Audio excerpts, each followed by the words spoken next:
नमस्कार साथियों, मैं रवि राजपुरोहित दीक्षा क्लासेस के ऑनलाइन प्लेटफॉर्म में आपका हार्दिक स्वागत करता हूं। मुझे आशा है कि आप एक सकारात्मक ऊर्जा के साथ अपने अध्ययन को निरंतर जारी रख रहे हैं और निरंतर अपने पथ पर अग्रसर है। साथियों, अभी तक जो हमारी 1857 के विद्रोह की जो घटना है उसके ऊपर जो हमारे क्लासेस हुई है उसमें हमने लास्ट क्लासेस के अंदर हमने ये पढ़ा था कि 1857 का विद्रोह भारत में किस तरह आरंभ हुआ और कैसे अलग अलग भागों में फैला। विद्रोह के प्रसार के अंदर हमने सबसे पहले यह पढ़ा था कि भारत में 1857 का जो विद्रोह है वो 10 मई 1857 को मेरठ के सैनिकों के द्वारा विद्रोह करने से भारत में क्रांति का विद्रोह का एक ऐसे कह सकते हैं कि आगाज हुआ। मेरठ में विद्रोहियों का जो नेता था उसका नाम था कदम सिंह, और मेरठ छावनी के अंदर जो विद्रोह करने वाले जो सैनिक टुकड़ियां थी वो थी 20 एनआई और 3 एनएलसी। 20 एनआई और 3 एनएलसी की मेरठ जो सैनिक टुकड़ी है उन्होंने अंग्रेजी शासन के खिलाफ विद्रोह किया, और उस समय मेरठ का जो सेनाधिकारी था वो जनरल हैबिट था, वो उसको रोकने में असफल रहा क्योंकि क्रांतिकारियों को मंगल पांडे की फांसी की सूचना मिल गई थी। 8 अप्रैल 1857 को मंगल पांडे को फांसी दे दी गई, जिसकी सूचना भारत में पूरी एक तरह से आग की तरह फैली और मेरठ के सैनिकों ने अंग्रेजी शासन के खिलाफ क्रांति विद्रोह करके भारत में एक बहुत बड़ी क्रांति का आगाज कर दिया। उसके बाद दिल्ली में उस समय मुगल सम्राट बहादुर शाह जफर का शासन था। भारत में उस समय मुगलों का शासन था, और मुगल सम्राट बहादुर शाह जफर के जो सेनापति थे वो थे बख्त खान। जैसे ही मेरठ में क्रांति सैनिकों के द्वारा विद्रोह किया गया तो मेरठ से विद्रोहियों ने दिल्ली की ओर कूच किया और सबसे पहले दिल्ली के ऊपर अधिकार किया। दिल्ली में जो आपके अंग्रेज अधिकारी कर्नल लिप्रे था वो विद्रोहियों के साथ संघर्ष के दौरान मारा गया, और वहां जो कर्नल रिप्ले मारा गया और उसके बाद कर्नल विलोबी जो शस्त्रागार का अध्यक्ष था वो क्रांतिकारियों को रोकने में असफल रहा, उसके समक्ष उसने आत्मसमर्पण कर दिया। इस तरह दिल्ली के ऊपर क्रांतिकारियों का अधिकार हो गया। क्रांतिकारियों ने 12 मई को मुगल सम्राट बहादुर शाह जफर को अपना नेता स्वीकार कर लिया। तो इस तरह भारत में क्रांति का नेतृत्व मुगल सम्राट बहादुर शाह जफर के नेतृत्व में हुआ। बाद में लॉर्ड कैनिंग के प्रयासों से ब्रिटिश सेनापति हडसन के द्वारा दिल्ली पर पुनः अधिकार कर लिया गया और दिल्ली पुनः अंग्रेजों के अधिकार में आ गई। ठीक है, उसके बाद क्रांति का जो आगाज हुआ वो कानपुर से हुआ। कानपुर से क्रांति का आगाज 5 जून को हुआ। ठीक है, और 5 जून को क्रांति में जो विद्रोहियों के जो नेता थे वो नाना साहब पेशवा थे, जिनका सहयोग तांत्या टोपे ने किया था, उनके सहयोग अजीमुल्ला खान ने किया था। लेकिन वापस ब्रिटिश सरकार के द्वारा जो है पुनः कानपुर पर अधिकार कर दिया और जो आपके नाना साहब पेशवा थे वो नेपाल चले गए।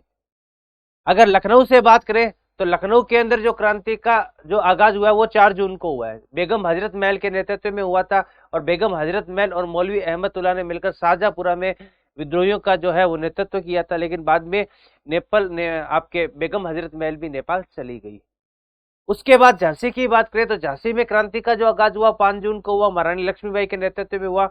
महारानी लक्ष्मीबाई के जो सहयोगी थे वो तांत्या टोपे थे, और महारानी लक्ष्मीबाई और ब्रिटिश अधिकारी जिससे संघर्ष हुआ उसका नाम भिवरोज था।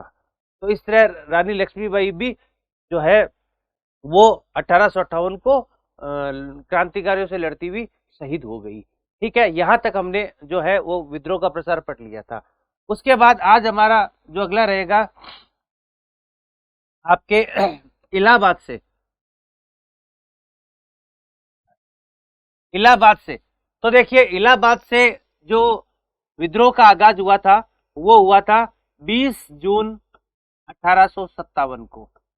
20 जून 1857 को इलाहाबाद क्षेत्र से 1857 के विद्रोह का आगाज हुआ, और यहां से जो विद्रोहियों का जो नेता था उसका नाम था लियाकत अली। क्या नाम था?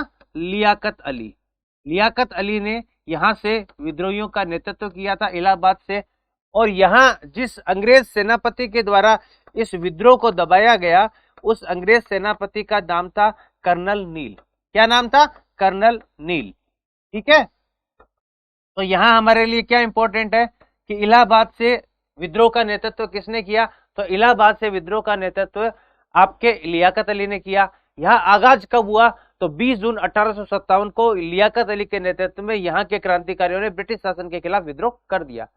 इस विद्रोह को दबाने में किसकी मुख्य भूमिका मानी जाती है? तो कर्नल नील जो ब्रिटिश सेनापति है उसकी मुख्य भूमिका मानी जाती है।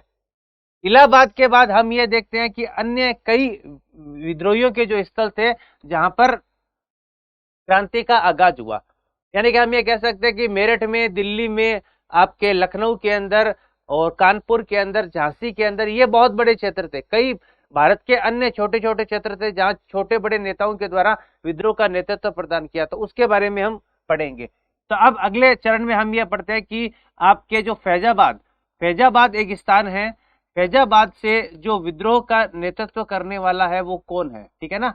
तो फैजाबाद से जो विद्रोह का नेतृत्व करने वाला है उसका नाम है मौलवी अहमद तुल्ला। क्या नाम है? मौलवी अहमद तुल्ला। मैं आपको कहता हूं कि ये जो मौलवी अहमद तुल्ला था ना, इसने सभी क्रांतिकारियों को यह घोषणा कर दी कि समस्त क्रांतिकारी अंग्रेज जो काफिर है उनके विरुद्ध खड़े हो जाओ और उन्हें भारत से बाहर खदेड़ दो। ये 1857 के विद्रोह का एकमात्र क्रांतिकारी है जिसके ऊपर ब्रिटिश सरकार ने 50,000 रुपए का इनाम घोषित किया।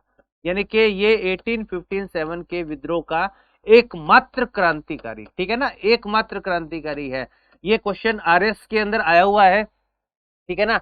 आरएस एग्जाम के अंदर ऐसा क्वेश्चन पूछा गया था कि 1857 के विद्रोह का वह कौन सा क्रांतिकारी था जिसके ऊपर 50,000 रुपए का इनाम रखा गया। तो ये एकमात्र क्रांतिकारी है जिस पर 50,000 रुपए का इनाम ब्रिटिश सरकार के द्वारा रखा गया था, ठीक है ना, मौलवी अहमद तुल्ला। और इन्होंने विद्रोह का नेतृत्व कहां से किया था? फैजाबाद से इन्होंने विद्रोह का नेतृत्व किया था। बाद में आपके ये कह सकते हो कि फैजाबाद का जो विद्रोह है वो जिस अंग्रेज सेनापति के द्वारा दबाया गया था उसका नाम भी कर्नल नील है। यानी कि कर्नल नील ने फैजाबाद के जो विद्रोह है उसको पूरा अच्छी तरह से दबा दिया, ठीक है। तो हम ये कह सकते हैं कि फैजाबाद से विद्रोह का नेतृत्व मौलवी अहमद तुल्ला ने किया और वहां मौलवी अहमद तुल्ला ने समस्त क्रांतिकारियों को अंग्रेजी सरकार के खिलाफ खड़े होने के लिए कहा, विद्रोह में शामिल होने के लिए कहा और भारत से बाहर उनको खदेड़ने के लिए कहा। ब्रिटिश सरकार ने इनके ऊपर 50,000 रुपए का इनाम रखा था और इस विद्रोह को सेनापति कर्नल नील के द्वारा दबा दिया गया और बाद में आपके जो मौलवी अहमद तुल्ला उनको फांसी दे दी गई, ठीक है साथियों। फैजाबाद के बाद अगर हम बात करें कि अगला स्थान कौन सा था, तो अगले स्थान के अंदर अगर हम बात करते हैं तो वो है जगदीशपुर। जगदीशपुर, जगदीशपुर बिहार। जगदीशपुर जो बिहार है वहां से जो विद्रोह का आगाज किया है, यानी कि कह सकते हो वहां से जो विद्रोहियों का नेता था उसका नाम था कुंवर सिंह। क्या नाम था? कुंवर सिंह, ठीक है ना, कुंवर सिंह। यानी कि हम ये कह सकते हो बिहार का जो आरा जिला है ना, आरा जिले से ये संबंधित है। जगदीशपुर बिहार का जो आरा जिला है वहां से विद्रोह का नेतृत्व किया कुंवर सिंह ने, ठीक है ना। कुंवर सिंह को एक उपाधि भी दी गई है, ठीक है ना। इन्होंने क्रांतिकारियों का बहुत कुशल नेतृत्व किया था, इसलिए इनको बिहार का सिंह भी कहा जाता है। यानी कि इनकी उपाधि क्या है? बिहार का सिंह। और इन्होंने विद्रोह का नेतृत्व कहां से किया है? इन्होंने विद्रोह का नेतृत्व जगदीशपुर आरा से किया है और बहुत अच्छी तरह से नेतृत्व किया, एक शेर के समान नेतृत्व किया, इसलिए इनको बिहार के सिंह की जो उपाधि दी गई थी। अब इनके द्वारा जो विद्रोह किया गया वो किस सेनापति के द्वारा दबा दिया गया, यह क्वेश्चन अपने आप में बन जाता है। तो वो सेनापति था विसेंट अय्यर, ठीक है। विसेंट अय्यर के द्वारा जो है वो ये जो विद्रोह है वो आसानी से दबा दिया गया। तो मैं आपको देखो सेनापति का नाम इसलिए लिखवा रहा हूं कि कई बार क्वेश्चन एग्जाम में पूछा जा सकता है कि इस विद्रोह को दबाने में किस ब्रिटिश सेनापति की मुख्य भूमिका रही। तो विसेंट अय्यर के द्वारा इस विद्रोह को एकदम आसानी से जो है वो दबा दिया गया। मैं आपको बता देता हूं कि 1857 के अंदर दो ऐसे मुख्य क्षेत्र थे भारत के जो विद्रोह से पूरी तरह से अलग रहे थे। आपके एक तो आपके बिहार का मुंगेर क्षेत्र, बिहार का जो मुंगेर क्षेत्र है ना, ये 1857 के विद्रोह में पूरी तरह से अलग रहा है एक। और अगर हम बात करें कि बिहार के अंदर सर्वप्रथम जो है वो विद्रोह किस स्थान पर आरंभ हुआ, तो सर्वप्रथम जो है वो दानापुर जो स्थान है, दानापुर स्थल पर ब्रिटिश शासन के खिलाफ विद्रोह शुरू हुआ और मुंगेर क्षेत्र है वो पूरी तरह से अलग रहा। अगर हम राजस्थान के परिप्रेक्ष्य में देखें तो एक चित्तौड़ जो क्षेत्र है ना वो 1857 के विद्रोह से पूरी तरह से अलग रहा था। तो ये भी अपने आप में क्वेश्चन बनता है कि राजस्थान का वह कौन सा एरिया था कौन सा क्षेत्र था जो 1857 के विद्रोह में पूरी तरह से अलग रहा? तो चित्तौड़, वो पूरी तरह से अलग रहा था, किसी तरह से शामिल नहीं था। और अगर भारत के परिप्रेक्ष्य में देखें तो बिहार का जो आपके मुंगेर क्षेत्र है, ये 1857 के विद्रोह में पूरी तरह से अलग रहा था। और 1857 के विद्रोह का जो आरंभ हुआ था बिहार में, वो दानापुर स्थल से हुआ था। और जगदीशपुर बिहार से जो क्रांति का विद्रोह का नेतृत्व कुंवर सिंह ने किया, इनको बिहार के सिंह की उपाधि दी गई और विसेंट अय्यर के द्वारा इस विद्रोह को आसानी से दबा दिया गया। ठीक है। उसके बाद अगर बात करें राजस्थान के अंदर, तो आप तीसरे नंबर पर देखो कोटा। कोटा, कोटा रियासत है। कोटा रियासत के अंदर जो विद्रोहियों के जो नेता है, उनका नाम है जयदयाल व मेहराब खां। क्या नाम है? जयदयाल व मेहराब खां। जयदयाल व मेहराब खां, इन्होंने क्रांति का जो है वो नेतृत्व किया था। ठीक है ना, क्रांति का नेतृत्व किया था। अब बात करें कि यहाँ का जो पॉलिटिकल एजेंट था वो कौन था। ठीक है ना, तो यहाँ आप कह सकते हो कि यहाँ के पॉलिटिकल एजेंट का नाम है मेजर बर्टन। क्या नाम है इनके पॉलिटिकल एजेंट का नाम? Major Burton. तो ये क्रांतिकारियों ने जब आपके ये जो क्रांतिकारी थे जयदयाल व मेहराब खां, इन्होंने जब कोटा के ऊपर अधिकार कर लिया था, ठीक है ना, तो कोटा पर के ऊपर अधिकार करने के बाद क्या होता है, ये मेजर बर्टन की हत्या करते हैं। और हत्या करने के बाद पूरे कोटा शहर के अंदर मेजर बर्टन का जो शव है उसको अच्छी तरह से घुमाते हैं। ठीक है ना, तो मेजर बर्टन की इसके अंदर मृत्यु हो जाती है और जयदयाल और मेहराब खां के नेतृत्व में कोटा के अंदर क्रांति का आगाज हो जाता है। ठीक है ना, बाद में ब्रिटिश सरकार के द्वारा कोटा के ऊपर पुनः अधिकार स्थापित कर दिया जाता है और जयदयाल व मेहराब खां को फांसी दे दी जाती है। तो कह सकते हैं राजस्थान के अंदर देखो 1857 के विद्रोह का जो आगाज हुआ था वो नसीराबाद से हुआ था। नसीराबाद क्या थी? एक सैनिक छावनी थी। तो 28 मई 1857 को राजस्थान से जो क्रांति का है वो आगाज हो गया। उसके बाद आपके नीमच के अंदर है, मारवाड़ के अंदर है, अलग अलग स्थानों के ऊपर क्रांति फैली। लेकिन कहते हैं राजस्थान के अंदर जो सबसे व्यवस्थित रूप से अगर क्रांति का कोई स्थल था तो वो कोटा था। यानी कि सबसे संगठित तरीके से जो विद्रोह हुआ था वो कोटा रियासत के अंदर हुआ था और जयदयाल मेहराब खां के नेतृत्व में हुआ था। ये क्वेश्चन पूछा जा सकता है कि उस समय जो कोटा का जो आपके पॉलिटिकल एजेंट था वो कौन था? मेजर बर्टन था। ठीक है। अब बात करें कोटा के बाद, अगर अपन बात करें तो कोटा के बाद अगली रियासत आ जाता है। अगली रियासत के अगला जो स्थल जो महत्वपूर्ण था वो था आउवा। ठीक है ना, आउवा। आउवा जो था वो मारवाड़ रियासत से संबंधित था। ठीक है, ये मारवाड़ रियासत से संबंधित था।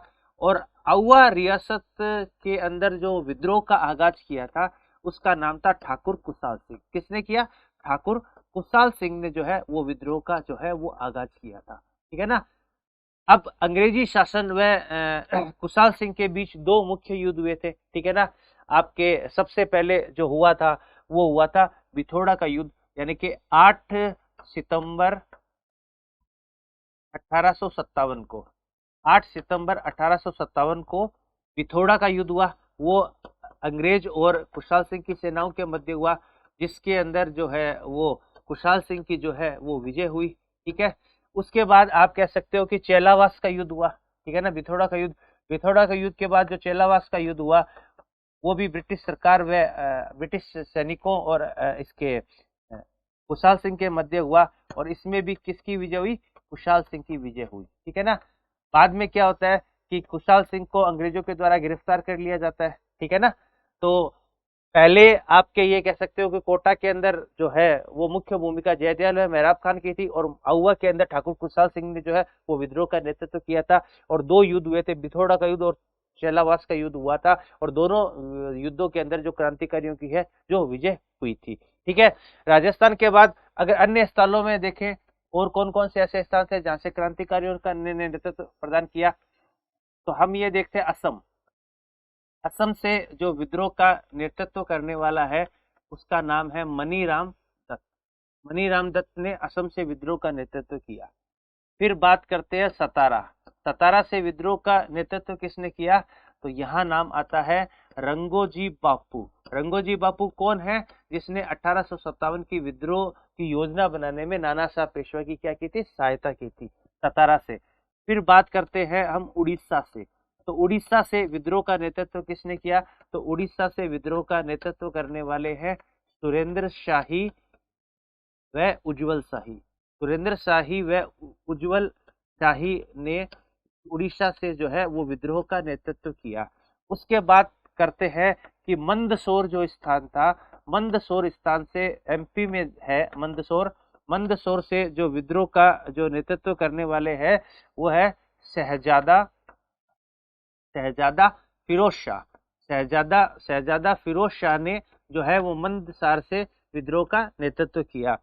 उसके बाद अगर अपन बात करें कि आपके कश्मीर के अंदर जो है वो विद्रोह का नेतृत्व किसने किया, तो कश्मीर से विद्रोह का नेतृत्व करने वाला है वीर सिंह। वीर सिंह ने कश्मीर से विद्रोह का जो है वो नेतृत्व किया था।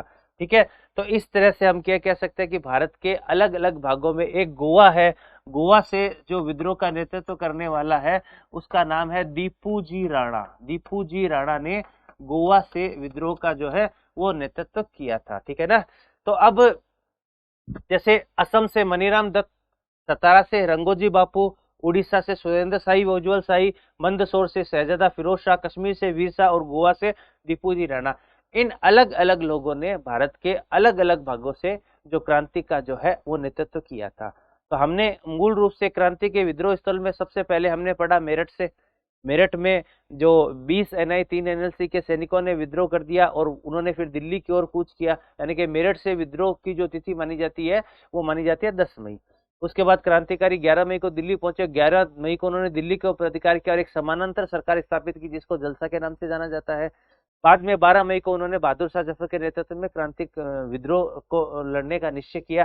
ठीक है ना, और दिल्ली के ऊपर अधिकार कर लिया। बाद में दिल्ली पर अंग्रेजों का पुनः अधिकार हो जाता है 20 सितंबर 1857 को, और हुमायूं के मकबरे के समक्ष मुगल सम्राट बहादुर शाह जफर और उसकी पत्नी जिन्नत महल को बंदी बनाकर रंगून ब्रह्मा भेज दिया जाता है, जहां 1862 में बहादुर शाह जफर की क्या हो जाती है, मृत्यु हो जाती है। ठीक है ना। दिल्ली के बाद जो क्रांति का जो अगला आगाज हुआ था वो लखनऊ के अंदर हुआ था। तो लखनऊ के अंदर क्रांति का जो आगाज वो 4 जून को हुआ बेगम हजरत महल के नेतृत्व में, और बेगम हजरत महल अंग्रेजों से लड़ती हुई युद्ध हार जाती है और वो नेपाल चली जाती है, वहां पर उनकी गुमनाम मृत्यु हो जाती है। उसके बाद क्रांति का जो आगाज है वो नाना साहब पेशवा ने किया कानपुर से, जहां से क्रांति का आगाज 5 जून को हुआ। ठीक है, नाना साहब अपने सहयोगी अजीमुल्ला खां और तात्या टोपे के साथ लड़ाई करते हैं, लेकिन अंत में वो भी हार जाते हैं और वहां से वो नेपाल चले जाते हैं। उसके बाद झांसी की बात आती है, तो झांसी को 5 जून से क्रांति का नेतृत्व हुआ रानी लक्ष्मीबाई ने किया। रानी लक्ष्मीबाई और तात्या टोपे दोनों मिलकर अंग्रेजी संघर्ष का सामना करते हैं, लेकिन सेनापति फिरोज से रानी लक्ष्मीबाई भी हार जाती है और हार कर वीर गति को प्राप्त हो जाती है। ठीक है ना। ये क्वेश्चन भी आरएस के अंदर आपके 2012 के अंदर ये क्वेश्चन आया था कि एक स्टेटमेंट था जो आपके सेनापति ह्यूरोज ने दिया था कि भारतीय क्रांतिकारियों में सोई हुई यह औरत अकेली मर्द है। तो क्वेश्चन ऐसे आया था कि 1857 का वह कौन सा क्रांतिकारी था जिसकी युद्ध क्षेत्र के अंदर मृत्यु हुई। तो युद्ध क्षेत्र के अंदर मृत्यु होने वाला एकमात्र क्रांतिकारी लक्ष्मीबाई है। ठीक है। उसके बाद हमने पढ़ा कि आपके अगला इलाहाबाद से किसने किया, तो इलाहाबाद से लियाकत अली ने विद्रोह का नेतृत्व किया था। उसके बाद फैजाबाद से, तो फैजाबाद से मौलवी अहमदुल्ला ने नेतृत्व किया था, जिसके ऊपर सरकार ने 50,000 रुपए का इनाम रखा था। उसके बाद अगले अगले नंबर पे बात करें तो आपके बिहार जगदीशपुर से कुंवर सिंह ने किया था, जिनको बिहार के सिंह की उपाधि दी थी, और बिहार में जो एक मुंगेर क्षेत्र है वो विद्रोह से बिल्कुल अलग रहा था। ठीक है ना। इसके अलावा उसके बाद हमने पढ़ा कि कोटा से जयदयाल व मेहराब खान ने किया था, और उसके बाद अहुआ से ठाकुर खुशहाल सिंह ने किया था। ये भारत के अलग अलग भागों में क्रांतिकारी थे जिन्होंने विद्रोह का अलग अलग तरीके से नेतृत्व किया था। अब एक ऐसा व्यक्ति है जिसके बारे में हमें थोड़ा सा इस क्लास में डिस्कस करना जरूरी है, जिसके बिना 1857 का विद्रोह क्या माना जाता है, अपूर्ण माना जाता है। तो वह व्यक्ति कौन है जिसके बारे में हमें डिस्कस करना जरूरी है, तो उस व्यक्ति का नाम है तांत्या टोपे। तांत्या टोपे। ठीक है। अब ये जो तांत्या टोपे थे ना, इन्होंने जो विद्रोह का नेतृत्व एक्चुअल में कहां से किया था, तो ये ग्वालियर से विद्रोहियों के क्या थे, नेता थे। ठीक है। ग्वालियर से ये विद्रोहियों के नेता थे तांत्या टोपे। अब इनका जो वास्तविक नाम था वो क्या था तांत्या टोपे का, तो तांत्या टोपे का जो वास्तविक नाम था वो था रामचंद्र पांडुरंग। क्या नाम था इनका वास्तविक नाम, रामचंद्र पांडुरंग। रामचंद्र पांडुरंग इसका इनका वास्तविक नाम था। अब ये क्या है कि ये किसके सहयोगी थे, तो आपके तांत्या टोपे शुरुआत के अंदर जो सहयोगी बने वो नाना साहब पेशवा के सहयोगी बने थे, यानी कि कानपुर से ये नाना साहब पेशवा के साथ थे। अंग्रेजी शासन के विरुद्ध लड़ाई करने में। तो नाना साहब पेशवा के जब ये तांत्या टोपे सहयोगी थे, बाद में नाना साहब पेशवा है वो संघर्ष के अंदर हार जाते हैं तो वो नेपाल चले जाते हैं। तो अब क्या करेंगे, यहाँ ये कानपुर में नाना साहब पेशवा के क्या सहयोगी, कानपुर के अंदर जब नाना साहब पेशवा हार जाएंगे तो तांत्या टोपे फिर कहाँ कूच करेंगे, झांसी, झांसी के अंदर कूच करेंगे। झांसी के अंदर ये किसके सहयोगी बने हैं, लक्ष्मीबाई के सहयोगी बने हैं, ठीक है ना। झांसी के ये लक्ष्मीबाई के सहयोगी बनेंगे। अब झांसी में लक्ष्मीबाई और तांत्या टोपे मिलकर क्या करेगी, ग्वालियर के ऊपर अधिकार कर लेगी। यानी कि ये दोनों लक्ष्मीबाई प्लस तांत्या टोपे ये किसके ऊपर अधिकार कर लेंगे, ग्वालियर के ऊपर अधिकार कर लेंगे, ठीक है ना। बाद में क्या होता है, रानी लक्ष्मीबाई जो है वो ग्वालियर से पराजित हो जाती है। तो ये तांत्या टोपे क्या करते हैं कि दोनों स्थिति में नहीं रहते, यहाँ तो यहाँ से चले जाएंगे नेपाल। कहाँ चले जाएंगे, नेपाल, नेपाल चले जाएंगे। जब यहाँ से पहले इन्होंने ग्वालियर से विद्रोह का नेतृत्व किया, वहां से ये नाना साहब पेशवा के साथ कानपुर में सहयोग के लिए आए। जब नाना साहब हार गए तो ये चले गए झांसी लक्ष्मीबाई का सहयोग करने के लिए। लक्ष्मीबाई और तांत्या टोपे ने मिलकर ग्वालियर के ऊपर अधिकार किया, लेकिन अंग्रेजों ने ग्वालियर पर पूर्ण अधिकार कर लिया। तो अब लक्ष्मीबाई की जब डेथ हो जाती है तो ये तांत्या टोपे कहाँ चले जाएंगे, नेपाल में चले जाएंगे, ठीक है ना। आपको मैं बता देता हूँ कि ये जो आपके बीकानेर का एक क्रांतिकारी था जिसका नाम था अमरचंद भाटिया। अमरचंद भाटिया ने 1857 के विद्रोह में लक्ष्मीबाई और तांत्या टोपे की सहायता की थी, इसलिए इसको राजस्थान का दूसरा भामाशाह भी कहते हैं। और 1857 के विद्रोह में राजस्थान से जो फांसी पर चढ़ने वाला पहला क्रांतिकारी था उसका नाम अमरचंद भाटिया है। और यहाँ से ये तांत्या टोपे नेपाल चला गया। अब नेपाल में क्या है, तांत्या टोपे का एक मित्र है जिनका नाम है मान सिंह नरूका। क्या है इनका नाम, मान सिंह नरूका। तो मान सिंह नरूका की सहायता से आपके तांत्या टोपे को क्या करेगी, अंग्रेज सरकार गिरफ्तार कर लेगी, ठीक है ना, गिरफ्तार कर लेगी। गिरफ्तार करने के बाद आपके 18 यहाँ गिरफ्तार करके क्या करेगी, 18 अप्रैल 1859 को 1859 को तांत्या टोपे को क्या दे दी गई, फांसी। किस स्थान पर दी जाएगी, शिवपुर एमपी, शिवपुर एमपी के अंदर इनको क्या दे दी जाएगी, फांसी दे दी। तो यहाँ मैं एक बार आपको दोबारा रिपीट कर देता हूँ कि तांत्या टोपे ने विद्रोह का जो नेतृत्व किया था वो ग्वालियर से किया, ठीक है। ग्वालियर से विद्रोह का नेतृत्व करने के बाद ये नाना साहब पेशवा की सहायता करने के लिए कानपुर आए, और कानपुर से नाना साहब पेशवा, अजीमुल्ला खां और तांत्या टोपे तीनों ने मिलकर अंग्रेजी शासन का सामना किया। लेकिन अंग्रेजों का पुनः कानपुर के ऊपर जब अधिकार हो जाएगा तो नाना साहब पेशवा चले जाएंगे नेपाल। तो उनके नेपाल जाने के बाद तांत्या टोपे कानपुर से कूच करेगा, कहाँ, किस तरफ, झांसी की तरफ। झांसी में कौन है, महारानी लक्ष्मीबाई। तो रानी लक्ष्मीबाई और तांत्या टोपे सहयोग करके ग्वालियर के पर अधिकार कर लेंगे, लेकिन अंग्रेजों का पुनः ग्वालियर पर अधिकार हो जाएगा और रानी लक्ष्मीबाई वीरगति को प्राप्त हो जाएगी। तो यहाँ जब वीरगति को प्राप्त हो जाएगी तो अब ये तांत्या टोपे कहाँ चले जाएंगे, नेपाल चले जाएंगे। और नेपाल में इनका जो मित्र मान सिंह नरूका, इसकी सहायता से अंग्रेज इनको गिरफ्तार कर लेंगे और 18 अप्रैल 1859 को शिवपुर एमपी के अंदर इनको फांसी दे दी जाती है, ठीक है ना। तांत्या टोपे राजस्थान के अंदर 2 बार आए थे। इनकी एक उपमा है, इनको किस नाम से जाना जाता है, इनको आपके इटली का, इटली सॉरी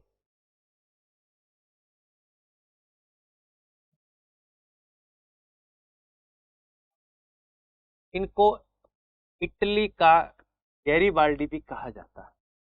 गैरीबाल्डी जो था वो इटली का एक क्रांतिकारी था जिसने इटली के एकीकरण में मुख्य भूमिका निभाई थी।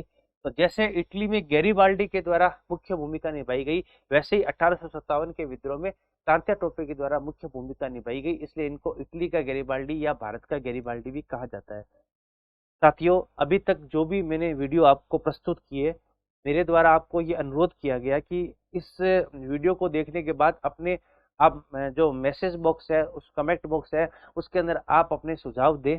अगर आप अपने सुझाव देंगे वीडियो को लेकर तो इससे मुझे और मेरी टीम का उत्साह बढ़ता रहेगा और हम एक नई ऊर्जा के साथ आपको वीडियो प्रस्तुत करते रहेंगे, ठीक है ना।